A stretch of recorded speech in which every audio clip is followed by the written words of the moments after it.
Hello and welcome to BRR Media. Today I have the pleasure of being joined by Alan Bell, the Clinical Development and Operations Director for Poolbeg. It's great to have you with us today, Alan. Cheers, thank you. So, Alan, you were a part of the Poolbeg Pharma team. Tell us a little bit more about yourself and your role at the company. Sure, as you say, I'm the Director of Clinical Development and Operations at Poolbeg Pharma.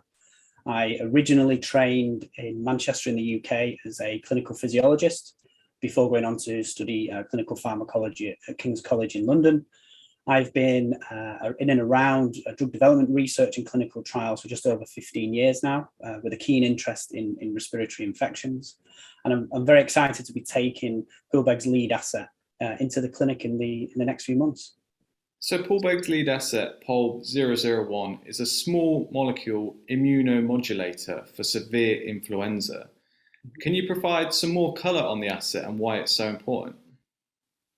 Sure, yes. So people will be familiar with vaccines and some antivirals for viruses, and this is the same for influenza. As people are now very aware with the last 2 years of the pandemic, viruses tend to mutate over time and change. And this is exactly the same for influenza, and the reason why vaccines need to be updated regularly, at least on an annual basis, but can also lead to some antivirals losing efficacy over time as the virus mutates. So we took a different approach, a novel approach, and looked at the host response. So that's the biological response that's mounted to an infection. And that means that we are strain agnostic. So whether that's the current strain of influenza or future strains to come, we can be effective in breakthrough infections for people who still present with severe influenza infection despite being vaccinated. But we can also potentially plug quite a high unmet need gap in the fact that we have the last year's vaccine that's coming to the end of its cycle, and there's usually a gap of a few months before then the new vaccine is rolled out. And so in that time, people are still presenting to hospital with severe influenza infections, and we think we can make a big impact there. So Alan, you touched upon severe influenza just now. Can you tell me what the difference between a normal influenza and severe influenza is? Yes, it's a great question, and it could be looked at from a few different angles. So there's the virus itself, as I alluded to previously, with the mutations over time, or we may get a new strain that emerges that we haven't come across before. But there are also numerous host-related factors that can lead people to be at an increased risk of a severe influenza infection.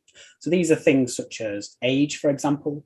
The more elderly you are, the more high risk you are of severe influenza. It's one of the reasons in the UK we offer free vaccinations for influenza for anybody aged 65 and over.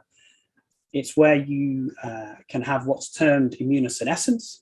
So that's where your ability to mount a robust immunological response is either delayed or may not be no longer adequate or robust enough as it maybe was once when you were younger, when you come in contact with a virus.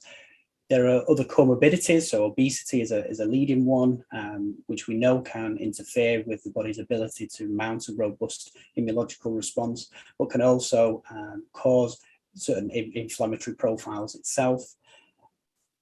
Conditions such as diabetes, lung conditions, so we're talking asthma or chronic obstructive pulmonary disease. You may have a condition that has left you immunocompromised in some way, or you may be receiving treatment for a condition that has left you immunocompromised, and therefore a higher risk of developing a severe influenza infection. And that's why we think our focus on a strain agnostic treatment that can be given widely to a lot of people who present at hospital would be of great benefit. So Alan, Poolbeg is progressing towards its LPS human challenge study of POLB 001 in June. Can you tell us a little bit more about this study? Sure, absolutely. We're very much looking forward to being in the clinic in the next couple of months.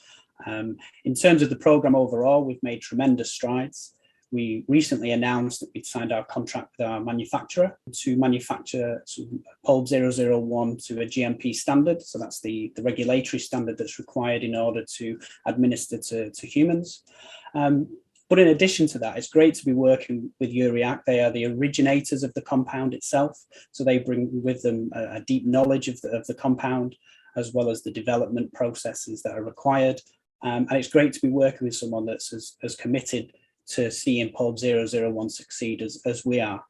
But I think in addition to that, it ties in with Poolbeg's capital light model. It means we've already now secured a partner who has both the capacity and the capability to supply further volumes of POLB 001 to future partners for clinical development or commercialization. But as you say, we've also signed our clinical trial agreement with our CRO for our LPS human challenge study. So LPS, lipopolysaccharide, is administered to healthy volunteers as a model and mimics an inflammatory response to an infection.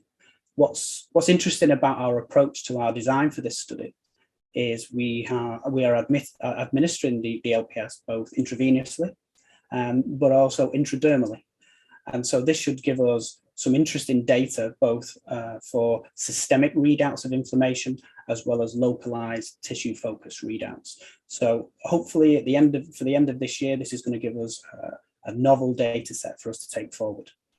Thank you very much for the update, Alan. We look forward to hearing more in the future.